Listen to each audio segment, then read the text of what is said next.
Chapter 14, A Perfect Opportunity. Cleo had to chase Kaylee down at first recess. She found her at the tetherball pole waiting to play either Tessa or Lexi Lewis, depending on who won. She elbowed Kaylee. "I told you it would be okay." Kaylee didn't return her smile. Lexi pounded the ball around and around. "You're really good at that," Cleo shouted above the sounds of the game. Whap, whiz, cling. Thanks, Lesnore. Whap, whiz, cling. Cleo didn't have time to get mad. She was working fortune principle number 7, compliments win customers. She hadn't forgotten her goal of winning Lexi Lewis's business, and now she knew for a fact that she did have a loose tooth in that big mouth of hers. The last of the rope coiled around the pole. "Tether," Lexi looked at Cleo out of the corner of her eye. "You playing?" It sounded like a challenge. Kaylee was here first. Lexi unwound the ball. Kaylee took Tessa's spot. Lexi served the ball over Kaylee's head, and it wrapped around the pole.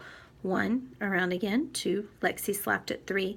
If Kaylee didn't get the ball soon, she would be through. Lexi lost her balance, and Kaylee whacked it back. Boom! Around again. Boom! Cleo had never seen her best friend go after a ball like that. Kaylee scowled and pounded the ball. Boom! She was like a heavyweight boxer hitting someone she really didn't like.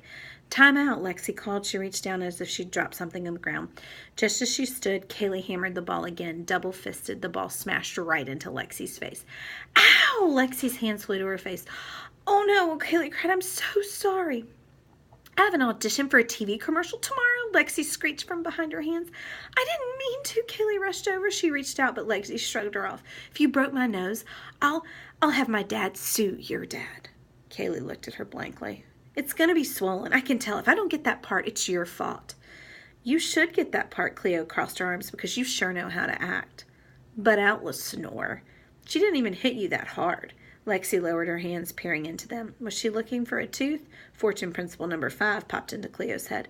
A visionary sees opportunities everywhere, especially in crises. This crisis was a perfect opportunity. "Is your mouth okay?" she asked. "I think it's bleeding," Lexi moaned. Cleo got closer. "Let me look." Lexi eyed her cautiously. "It's okay. I knew first aid." Lexi opened her mouth. Cleo had to stand on her toes to see inside. "There's some blood around one of your teeth. I think it might be loose." Lexi held her cheek and groaned. "A loose tooth?" Cleo tapped her lips with her finger and then held the finger in the air. "I know just the place you could go to have it removed. Tessa has used our services with stunning results. Am I right, Tessa?" Tessa bared her teeth, revealing gaps.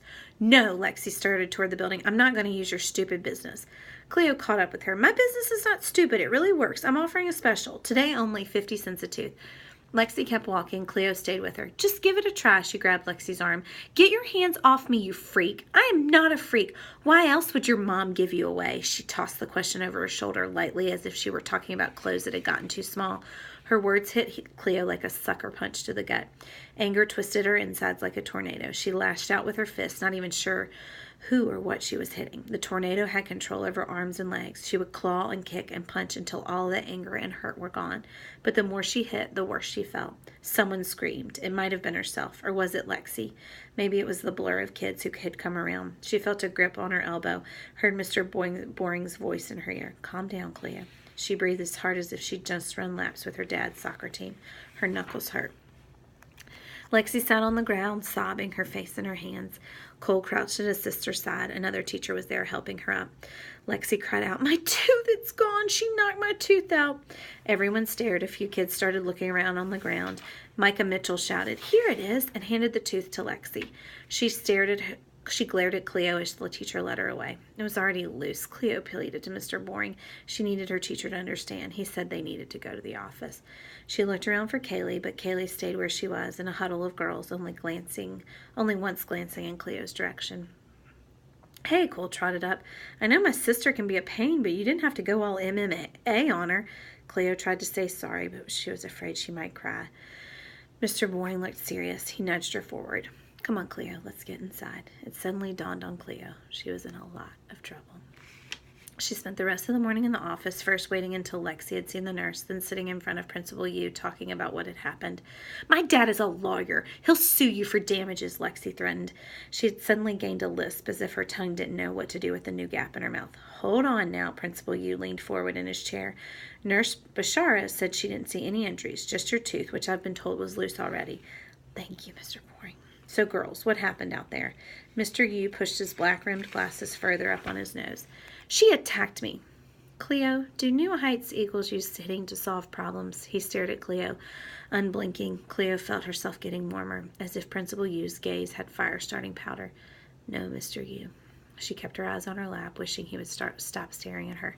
No, they don't. New Heights Eagles talk it out, and if it's too big a problem to resolve on their own, they get an adult. Lexi crossed her arms. She was pestering me to use her tooth-pulling business. She moved like a bobblehead toy, her head swiveling on her neck as she spoke. She pulls teeth with a Nerf gun. She did it to my brother before school, behind the portable. She's obsessed. Principal Yu's eyebrows rose. A Nerf gun? Behind the portable? Meatloaf at McDonald's. Actually, Cleo needed to speak up before Lexi Lewis had her convicted and on her way to jail, or rather suspension. It was for a class project, my passion project. Your passion is pulling teeth? Mr. Yu looked at her over the top of his glasses. No, Cleo laughed. Silly Principal Yu. Starting businesses. I got the idea for a tooth removal service when one of my friends was afraid to pull her own teeth. I have an ad on YouTube if you want to see. Cleo leaned forward excitedly. Mr. Yu pushed back his chair. Maybe later. Please stay here, ladies. He left his office. Lexi Lewis smiled smugly. Cleo drummed her fingers on her thighs. Was she in trouble for the Nerf gun or not? A few minutes later, Mr. Yu came back with Mr. Boring. Cleo's heart sank. Mr. Boring took the seat next to Cleo. Cleo, did you bring a Nerf gun to school? His eyes were kind, but she knew the answer would seriously disappoint him. She lifted her hands in her lap. Yeah, Mr. Boring. Her head snapped up. But I wasn't playing with it, and I wasn't hurting anyone. She glanced at Principal Yu. Pulled a few loose teeth, that's all. Principal Yu sucked in his breath. I'm sorry, Miss Oliver, but between initiating a fight with Miss Lewis, she's the one who started it, Cleo wanted to shout, and bringing a gun to school. Not a gun, Mr. Yu, my extractor extraordinaire. Lexi scoffed under her breath. And bringing a gun to school. I'm going to have to send you home for the day as a consequence of your poor choices. Mr. Yu, Mr. Boring spoke, if I may interject for just a moment. Do we know what prompted the outburst? He turned to Cleo. Why did you hit Lexi? Cleo's palms were suddenly clammy.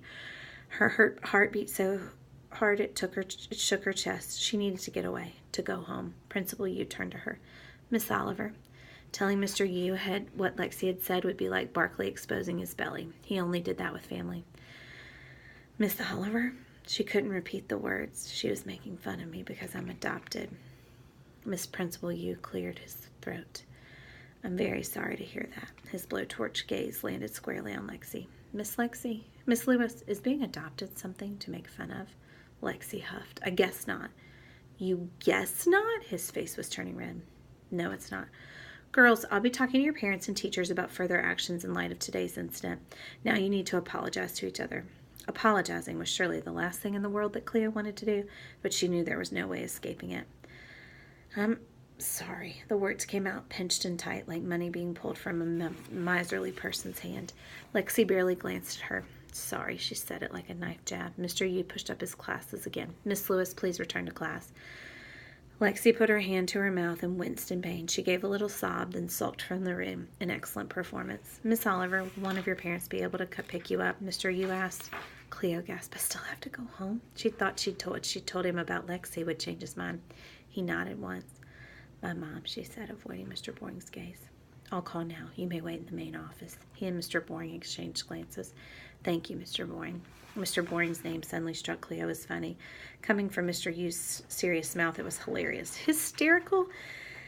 Hysterical. She couldn't stop giggling. Mr. Boring led her to the row of chairs along the front window. He sat next to her. What's so funny? She looked up at him. Your name, she sputtered and laughed some more. Thankfully, Mr. B was laughing with her. Your tooth-pulling method is brilliant, by the way. Thanks, Mr. B, but I have a feeling I won't be using it anytime soon. If only she hadn't gotten so worked up about Lexi's stupid words, maybe she wouldn't be unemployed.